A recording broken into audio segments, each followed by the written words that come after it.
Gimana rasanya kalau Anda bisa jadi direktur bank di usia 30 tahun? Mungkin kedengarannya mustahil ya. Nah, hari ini kita bakal bongkar habis sebuah blueprint kepemimpinan berkelanjutan yang super ngebut di sektor perbankan.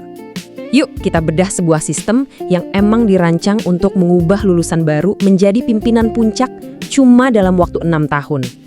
Ini bukan jenjang karir biasa loh. Ini tuh semacam jalur tol menuju kepimpinan. Semuanya dimulai dari titik yang sederhana banget, merekrut talenta-talenta paling menjanjikan langsung dari universitas. Tapi pertanyaannya, kenapa harus mereka? Gini, lulusan baru itu ibarat kanvas kosong yang ideal. Mereka bawa potensi pipeline bisnis baru, jaringan yang fresh, dan yang paling krusial, riwayat kredit mereka bersih atau SLK bersih. Artinya mereka lolos saringan finansial. Plus, mereka belum punya kebiasaan lama, jadi lebih gampang untuk dibentuk jadi pemimpin masa depan. Fondasi mereka tuh dibangun bahkan sebelum hari pertama mereka kerja.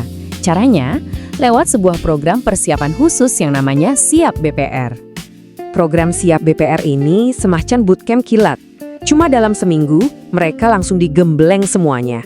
Mulai dari jargon-jargon di dunia bank perkreditan rakyat atau BPR, cara hitung-hitungan kredit, sampai seluk-beluk perbankan.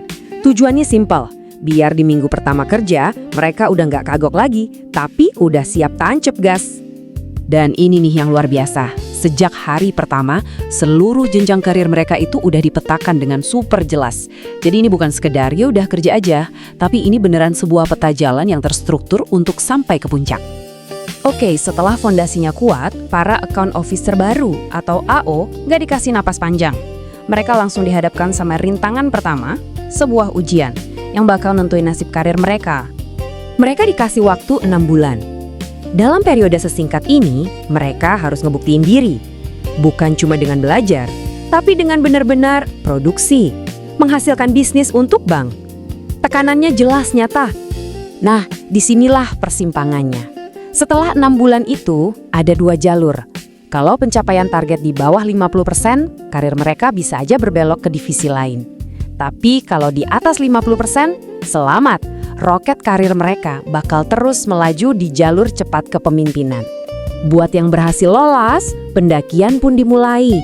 Dan ini bukan pendakian santai ya, tangga karirnya itu didesain cepat, curam, tapi sangat jelas. Perjalanan 6 tahun ini dibagi jadi 3 lompatan besar. 1,5 tahun sebagai account officer atau AO buat benar-benar menguasai lapangan. Lanjut, 1,5 tahun jadi tim leader atau TL untuk belajar memimpin tim. Puncaknya, 3 tahun sebagai kepala bisnis atau kabid. Disinilah mereka ditempa untuk jadi pemimpinnya para pemimpin. Menariknya, seiring naiknya jabatan, fokusnya juga ikut bergeser. Sebagai AO, Anda dihargai dari penjualan individu, bonusnya gede. Begitu jadi tim leader yang membawahi beberapa AO dan FO, fokusnya adalah kesuksesan tim. Dan pas di puncak sebagai kepala bisnis, gaji pokoknya yang tinggi, bukan komisi. Kenapa? Karena tugasnya bukan lagi jualan, tapi menciptakan pemimpin-pemimpin baru. Insentifnya pun ikut berevolusi. Oh, dan ada satu detail yang cerdas banget di sini. Durasi 3 tahun sebagai kepala bisnis itu bukan kebetulan loh. Ini sengaja dirancang untuk memenuhi syarat dari regulator, yaitu Peraturan OJK atau POJK, yang mewajibkan pengalaman ahli minimal 2 tahun untuk posisi direktur.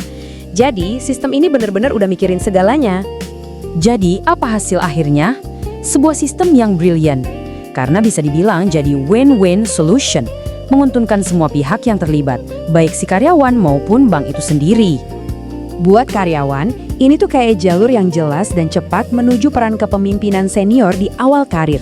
Coba bayangin, kalau Anda masuk di usia 25 tahun, Anda bisa jadi calon direktur bisnis di usia 30. Keren banget kan? Nah, buat banknya sendiri, ini seperti membangun pabrik pemimpin. Sistem ini menciptakan jalur produksi yang secara konsisten bakal meluluskan calon direktur bisnis baru setiap 5-6 tahun. Ini jadi jaminan keberlanjutan kepemimpinan dari dalam. Nah, ini menyisakan satu pertanyaan besar buat kita renungkan.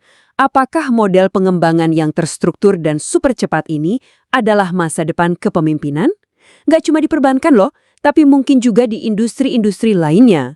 Sebuah cetak biru untuk menciptakan pemimpin generasi baru.